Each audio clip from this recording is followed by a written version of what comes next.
Bonjour, Gilles ici. Je vais vous parler du DVD du film 1981 de Riccardo Trogi qui met en vedette Jean-Carl Boucher, Claudio Colangelo et Sandrine Bisson. 1981 s'inspire d'une année dans la jeunesse du réalisateur alors qu'il était en primaire en sixième année. Le jeune Riccardo vient de déménager dans un nouveau village après que ses parents aient emménagé dans une très belle maison. D'une famille pas très riche, Riccardo doit tenter de s'intégrer dans une classe où tous les élèves semblent avoir beaucoup plus de bébelles que lui. Fanatique du catalogue de distribution aux consommateurs, ses priorités changent peu à peu quand il apprend à mentir et s'intéresse à une belle petite fille qui ne le remarque même pas. Riccardo Trogi est en ce moment une des très grosses pointures du cinéma québécois des dernières années. Découvert avec Québec-Montréal, Trogi a confirmé sa réputation avec Horloge biologique et la télésérie Les Étoiles filantes. Son style est intéressant et sa mise en scène inspirée de publicités et de films indépendants américains à la Wes Anderson est souvent appliquée à des comédies de mœurs bien modernes qui mettent le doigt sur des malaises existentiels. 1981 propose un scénario un petit peu différent, une sorte de conte nostalgique au ton léger. Certains vont sûrement voir en 1981 un exercice de style inutile, voire prétentieux. J'en entends déjà qui me demandent « Il est qui lui pour penser que son enfance intéresse d'autres mondes ?» Bon, la question est légitime, mais dans ce cas, je la poserais aussi à Marcel Pagnol et Federico Fellini. Sans atteindre la maîtrise de ces deux maîtres, Trogi a tout de même utilisé une démarche similaire, alors je laisse passer.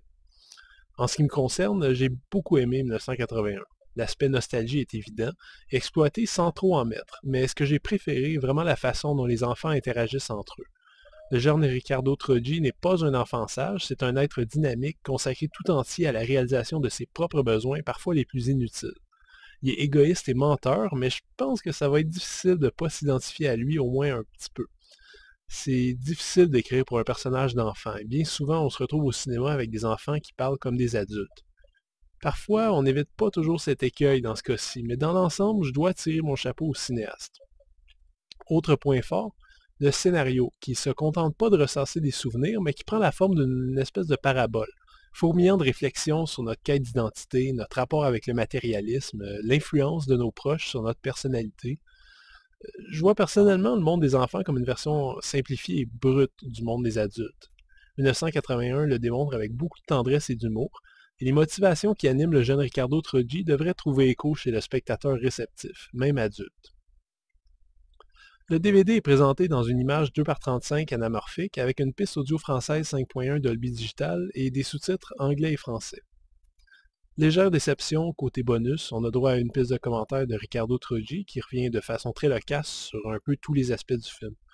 Une bande-annonce et un paquet de galeries photos concluent le DVD. Les photos concernent le film, mais une galerie est aussi consacrée à des photos d'enfance du réalisateur qui permettent de comprendre le bon travail de recréation qui a été effectué.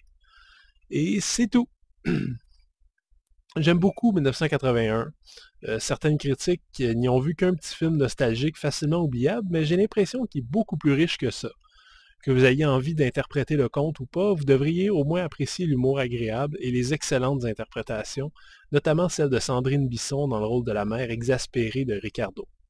Une excellente chronique d'enfance qui devrait être redécouverte en DVD. C'était Gilles, merci et bon visionnement.